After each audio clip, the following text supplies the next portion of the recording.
Welcome to Science Seekers by SV.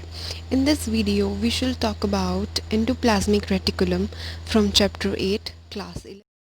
इस video में हम सबसे पहली सेल ऑर्गेनेल करेंगे जो कि हमारे एंडोमेम्ब्रेन सिस्टम के अंडर कवर होती है। आप देखोगे आपकी बुक में एंडोमेम्ब्रेन सिस्टम का पैराग्राफ दिया हुआ है और सबसे पहला सेल ऑर्गेनेल जो है वो एंडोप्लाज्मिक रेटिकुलम है।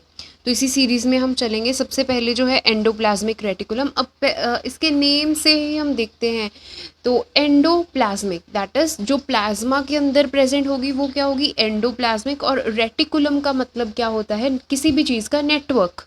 तो एंडोप्लाज्मिक रेटिकुलम एक ऐसा सेल ऑर्गेनेल है जो कि सेल के प्लाज्मा के अंदर, साइटोप्लाज्म के अंदर प्रेजेंट होगा और नेटवर्क बनाकर प्रेजेंट होगा।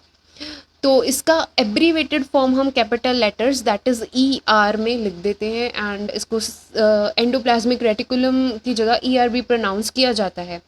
तो ये जो ER है ये पॉर्चर एटल एंड थॉम्सन, ये दो साइंटिस्ट थे जिन्होंने इसको डिस्कवर किया।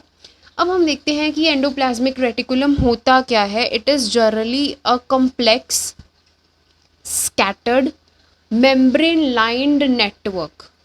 कॉम्प्लेक्स होगा, बिखरा हुआ होगा क्योंकि नेटवर्क है, और मेम्ब्रेन ने इसको लाइन किया होगा। आप देखोगे ये आपको फिगर दी हुई है आपकी बुक में एंडोप्लाज्मिक रेटिकुलम की।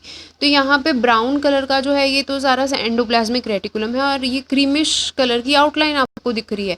इसका मीनिंग क्या है कि ये मेम्ब्रेन बाउंड नेटवर्क होता है।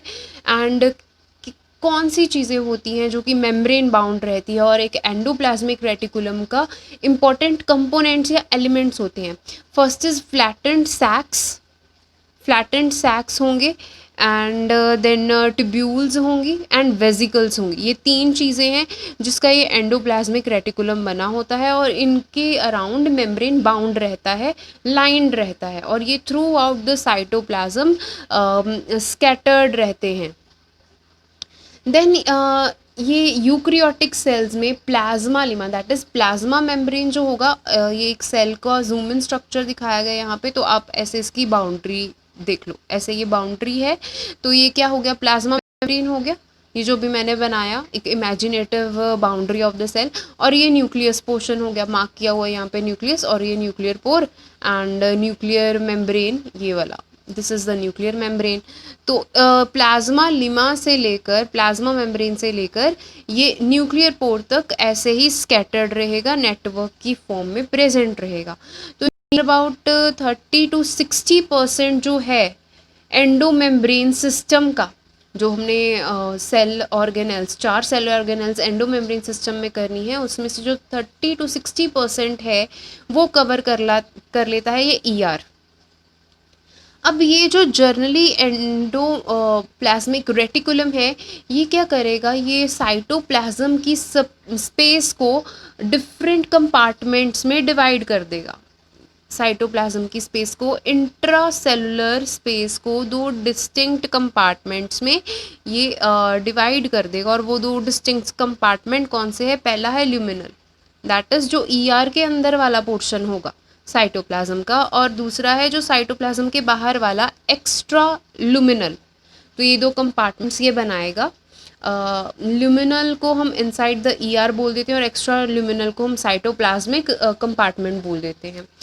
ये जो ER है ये जनरली मेच्योर RBCs में एब्सेंट रहता है। उसका रीज़न ये है, आप देखोगे आगे भी हम पढ़ेंगे कि जितनी भी ये सेल ऑर्गेनेल्स हैं ये मेच्योर RBCs में नहीं होती।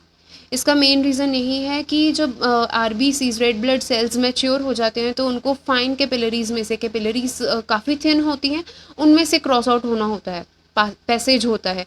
तो अगर वो उसके पास सारी सेल ऑर्गेनेल्स होंगी तो फिर वो उसका स्ट्रक्चर जो है या उसका साइज़ जो है वो इतना कुछ नहीं बॉदर कर सकता। इसकी वजह से जो बाकी सेल ऑर्गेनेल्स है, किसी भी तरह की सेल ऑर्गेनल, वो सिर्फ उसकी इनिशिएटिंग स्टेज पे होगी RBCs में, और जो मेच्योर स्टेज होगी उसमें कोई भी सेल ऑर्गेनल नहीं रहती RBCs में। अब हम इसका देखते हैं कि अगर मसल सेल्स में यही अगर एंडोप्लाज्मिक रेटिकुलम प्रेजेंट है तो उसको हम सार्कोप्लाज्मिक रेटिकुलम बोलते हैं। तो ये थोड़ा सा लोकेशन के साथ नेम भी चेंज होता रहता है बायोलॉजी में। फर्दर हम देखेंगे कि जो एंडोप्लाज्मिक रेटिकुलम है इसका स्ट्रक्चर कैसा होता है। तो बेसिकली ये जो ईआर है ये 3 टाइप्स ऑफ एलिमेंट्स का बना होता है। First is cisternae, then tubules. Tubules यहाँ पे मार्क नहीं है एक्चुअली, दीज आर टिब्यूल्स जो यहाँ पे आपको दिखेंगे, tube like structures, these are tubules. And third is the vesicles. तो इन तीनों को हम सीक्वेंस वाइज डिटेल में डिस्कस करेंगे। ये जो सारे एलिमेंट्स हैं ये फ्लूइड फिल्ड स्पेस में प्रेजेंट रहेंगे। आप देखोगे ये न्यूक्लियर एनवेल्प है, यहाँ पे न्यूक्लियस होगा और न्यूक्लियस के अराउंड ही ये ईआर जो है ये प्रेजेंट रहता है। तो ये जो ईआर है एज इट इज साइटोप्लाज्म में प्रेजेंट है। तो उस पर्टिकुलर रीजन में जो मैट्रिक्स होगा, फ्लूइड फिल्ड जो स्पेसेस होंगे उसको हम बोलेंगे एंडोप्लाज्मिक मैट्रिक्स, और इन्हीं में ये 3 एलिमेंट्स जो हैं ये प्रेजेंट रहते हैं। ये जो मेम्ब्रेन होते हैं ईआर के, ईआर ये ओवरऑल सेल ऑर्गेनेल है, इसके मेम्ब्रेन्स में एंजाइम्स प्रेजेंट होते हैं जो कि स्पेसिफिक रिएक्शंस को कैरी करते जाते हैं। सो हम स्टार्ट करते हैं सिस्टर्नी से। जो सिस्टर्नी है इसको हम फ्लैट सैक्स बोलेंगे ईआर के, जो कि एक दूसरे के पैरेलल ही लोकेटेड रहते हैं। आप देखोगे जैसे बंडल या स्टैक होता है फाइल्स का अरेंज, उसी तरह ये जो सिस्टर्नी है ये फ्लैट सैक्स देखने में यहाँ पे विजिबल है अच्छी तरह से। और ये फ्लैट सैक्स जो हैं एक दूसरे के पैरेलल प्रेजेंट रहते हैं, कहीं पे ये एक दूसरे को इंटरसेक्ट नहीं कर रहे। तो जो मेजरली सेल्स होते हैं प्रोटीन सिंथेसिस के लिए रिस्पॉन्सिबल, उनमें ये सिस्टर्नी ज़्यादा देखे जाते हैं। नेक्स्ट चलते हैं टिब्यूल्स की तरफ। ये tube fine tube like structures होती हैं, ईआर से ही एक्सटेंडेड होती हैं। और ये जो सिस्टर्नी है और वेजिकल्स है इन दोनों के बीच वाले रीजन में ये टिब्यूल्स प्रेजेंट रहेंगी। आपको दिख रही हैं यहाँ पे, ये वाली यहाँ से वेजिकल बन रहा है, ये वेजिकल का फॉर्मेशन हो रहा है और ये सिस्टर्नीज हैं। तो इन दोनों के बीच में जो ये स्मॉल स्ट्रक्चर्स आपको दिख रहे हैं दीज आर टिब्यूल्स, ये टिब्यूल्स रहेंगे। ये जनरली पेरिफ्री मतलब कि एट द टर्मिनल एंड जो होगा वहाँ पे ही प्रेजेंट रहती हैं, क्योंकि टिब्यूल्स के फॉर्मेशन के बाद तो वेजिकल्स बन जाना है और वेजिकल ये डिटैच हो जाता है ईआर से ताकि ट्रांसपोर्टेशन करवा पाए। तो ये जो टिब्यूल्स हैं ये पेरिफेरल रीजन पे ही प्रेजेंट रहती हैं। ये रेगुलर भी हो सकती हैं, इर्रेगुलर भी हो सकती हैं शेप में, ये ब्रांच्ड भी हो सकती हैं या अनब्रांच भी हो सकती हैं। तो आप यहाँ पे देख सकते हो ये टिब्यूल्स का थोड़ा सा फाइन स्ट्रक्चर बनाया हुआ है। In case of smooth ER उन्होंने दिखाया हुआ है टिब्यूल्स को। तो ये पेरिफ्री पे प्रेजेंट है, ये ब्रांच भी हो सकती है, ये वाली ब्रांच्ड है, या फिर आप बोलो अनब्रांच हो सकती हैं, ये रही। तो ये रेगुलर एंड इरेगुलर शेप को मेंटेन करेंगी। फर्दर ये जो सेल्स रिस्पॉन्सिबल होते हैं लिपिड के सिंथेसिस के लिए, लिपिड के स्टोरेज के लिए, उनके केस में ये जो टिब्यूल्स हैं वो ज़्यादा पाई जाती हैं। अब हम चलते हैं हमारे थर्ड एलिमेंट की तरफ, दैट इज़ वेजिकल्स। जो वेजिकल्स हैं ये ओवल राउंडेड सैक्स होते हैं ईआर के, एंड साइटोप्लाज्म में फ्रीली सस्पेंडेड रहते हैं और कभी कभार ये ईआर के साथ अटैच रहते हैं। तो दोनों वेजिकल्स आपको यहाँ पे दिखाए गए हैं।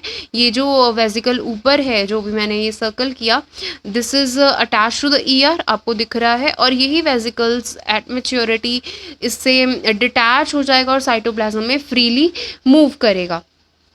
तो इसी के साथ माइक्रोजोम्स नाम के एक एलिमेंट होते हैं जो कि ER, plasma membrane, Golgi complex और ईआर के वेसिकल्स में पाए जाते हैं ड्यूरिंग सेल फ्रैक्शनेशन। जब सेल की फ्रैक्शनेशन होती है तो उस टाइम पे ये माइक्रोजोम्स पाए जाते हैं। अब हम पढ़ते हैं टाइप्स ऑफ ईआर। तो जनरली जो ईआर है वो 2 तरह का होता है, smooth endoplasmic ER and rough endoplasmic ER. Smooth endoplasmic ER को हम ए ग्रेनल ईआर भी बोल देते हैं। एंड जनरली इसको स्मूथ क्यों बोला जाता है, क्योंकि इसके सर्फेसिस पे जो रिबोसोम्स है वो एब्सेंट रहते हैं, इसकी वजह से हम इसको smooth endoplasmic reticulum that is SER बोलते हैं। अब ये जो SER है इसके पास रिबोफोरन्स नहीं होंगे। रिबोफोरन्स क्या है, एक रिसेप्टर्स होते हैं जो कि रिबोसोम्स को सरफेस के साथ अटैच होने के लिए अलाउंस देते हैं। तो ये जो रिबोफोरन्स हैं ये रिसेप्टर्स स्मूथ एंडोप्लाज्मिक रेटिकुलम में नहीं होंगे, क्योंकि रिबोसोम्स अटैच्ड ही नहीं है उसके सरफेस के साथ। एंड जो ये SER है इसके पास सिस्टर्नी जो हैं वो कम होंगे, एंड टिब्यूल्स और वेसिकल्स ज़्यादा अमाउंट में प्रेजेंट रहते हैं। स्मूथ एंडोप्लाज्मिक रेटिकुलम जो है ये generally RER rough endoplasmic reticulum से ही बनता है, और ये smooth endoplasmic reticulum further Golgi complex के साथ अटैच रहता है एंड RER के साथ भी कंटिन्यूटी में अटैच रहता है। स्मूथ एंडोप्लाज्मिक रेटिकुलम के पास कुछ एंजाइम्स होते हैं जो कि synthesis and glycogen, lipids, steroids, vitamins, ये 4 चीज़ों का सिंथेसिस भी करता है और इसके रिलेटेड जितने भी मेटाबॉलिक रिएक्शंस हैं उनको भी मैनेज करता है। तो यहाँ पे आपको लिखा हुआ है बुक में that smooth endoplasmic reticulum is the major site of the synthesis of lipids in animal cells. Lipid-like steroid hormones are also synthesized in the smooth endoplasmic reticulum. तो इसका metabolism that is chemical reactions जो भी होंगे इन चारों के साथ related, glycogen, lipids and steroids, vitamins के साथ जो भी रिलेटेड मेटाबॉलिज्म होगा और सिंथेसिस होगा वो सारा स्मूथ एंडोप्लाज्मिक रेटिकुलम में ही होगा। नेक्स्ट टाइप जो है that is RER rough endoplasmic reticulum, और इसको हम ग्रैनल एंडोप्लाज्मिक रेटिकुलम भी बोलते हैं। रफ इसलिए बोलते हैं क्योंकि इसके सरफेस पे हमें रिबोसोम्स इजीली देखने को मिल जाते हैं, bear ribosomes on their surface and it is called as rough endoplasmic reticulum. तो अगर रिबोसोम्स है तो रिबोफोरन्स भी प्रेजेंट रहेंगे, क्योंकि रिबोसोम्स को अटैच करने की अलाउंस देनी है रिबोफोरन्स रिसेप्टर्स ने। और ये जो रफ एंडोप्लाज्मिक रेटिकुलम है ये डीपली सिचुएटेड होता है साइटोप्लाज्म में, और ये न्यूक्लियर मेम्ब्रेन के साथ कनेक्टेड रहता है। आप अभी ये ऊपर डायग्राम देखोगे, ये वाले डायग्राम में जो RER है वो न्यूक्लियस के मेम्ब्रेन के साथ ही अटैच्ड है, and smooth endoplasmic reticulum periphery की तरफ आ जाता है। तो ये न्यूक्लियस रीजन के साथ अटैच रहेगा रफ एंडोप्लाज्मिक रेटिकुलम। फर्दर हम देखेंगे ये जो रफ एंडोप्लाज्मिक रेटिकुलम है इसमें सिस्टर्नीस का कंटेंट ज़्यादा होगा और ट्यूब्यूल्स एंड वेसिकल्स का कंटेंट कम होगा। SER तो RER से बन रहा था, अभी हमने पढ़ा। तो RER कहाँ से बन रहा है? ये न्यूक्लियर एनवेल्प से ही इसका फॉर्मेशन होगा रफ एंडोप्लाज्मिक रेटिकुलम का। तो न्यूक्लियर पोर से ही इसका फॉर्मेशन रहता है, या आप बोलो न्यूक्लियर एनवेल्प से रहता है। फर्दर ये भी गोल्जी कॉम्प्लेक्स के साथ कनेक्टेड रहेंगे और गोल्जी के साथ कनेक्ट होकर ये क्या बना देंगे? लाइजोसोम्स बना देंगे। लाइजोसोम्स का फॉर्मेशन ऐसे होता है। तो ये लाइजोसोम्स बना देंगे जब ये गोल्जी कॉम्प्लेक्स के साथ कनेक्टेड रहेंगे। अब ये इसका स्पेशल फंक्शन क्या है? ये उन सेल्स में होगा जिसमें protein synthesis and protein secretions maximum होंगी। तो RER is majorly responsible for the synthesis of the proteins, और ये उन सेल्स में पाया जाएगा जहाँ पे प्रोटीन्स या एंजाइम्स की सिंथेसिस और मेटाबॉलिज्म काफ़ी ज़्यादा एक्टिवली होंगी। अब वो सेल्स कौन से हैं?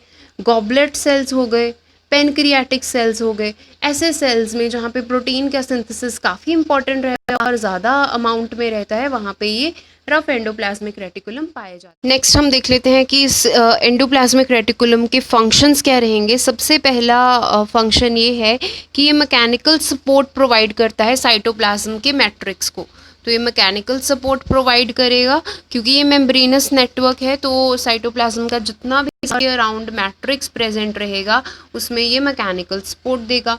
फर्दर ये कोई भी सेल के बाहर से इंफॉर्मेशन है उसका ट्रांसफ़र करवाएगा बिटवीन दी सेल ऑर्गेनेल्स के बीच में ये ट्रांसफ़र करवा देगा। देन नेक्स्ट इसका जो फंक्शन है, जो भी सर्कुलेटरी सिस्टम होता है एक पर्टिकुलर सेल का, ताकि उसके जो भी एलिमेंट्स हैं, जो भी मेटाबोलाइट्स हैं, मिनरल्स हैं, उसका ट्रांसपोर्टेशन इजीली हो सके, तो उसके लिए ये ER जो है वो रिस्पॉन्सिबल रहता है। जो रफ एंडोप्लाज्मिक रेटिकुलम होगा दिस रीजन, ये लार्ज सरफेस एरिया कवर करता है और ये प्रॉपर स्पेस प्रोवाइड करता है कि ताकि जो इसके साथ रिबोसोम्स अटैच्ड हैं वो अपनी एक्टिविटी प्रॉपरली परफॉर्म कर सकें। सिमिलरली जो स्मूथ एंडोप्लाज्मिक रेटिकुलम है वो सिंथेसिस करवाएगा, हमने बोला था lipids, vitamins, glycogens and further steroids का सिंथेसिस करवाता है, तो इसी तरह के स्कॉर्बिक एसिड हो गया, फैट्स हो गए, स्टेरॉइड हो गए, हार्मोन्स हो गए, जितना भी इनका सिंथेसिस है वो स्मूथ एंडोप्लाज्मिक रेटिकुलम में होगा। Further glycogenolysis, that is glycogen का जो ब्रेक डाउन होता है वो भी स्मूथ एंडोप्लाज्मिक रेटिकुलम में होता है। So this video was all about the endoplasmic reticulum and its functions. If you have any query, do comment in the comment box. Do like, share and subscribe my channel. Thank you for watching.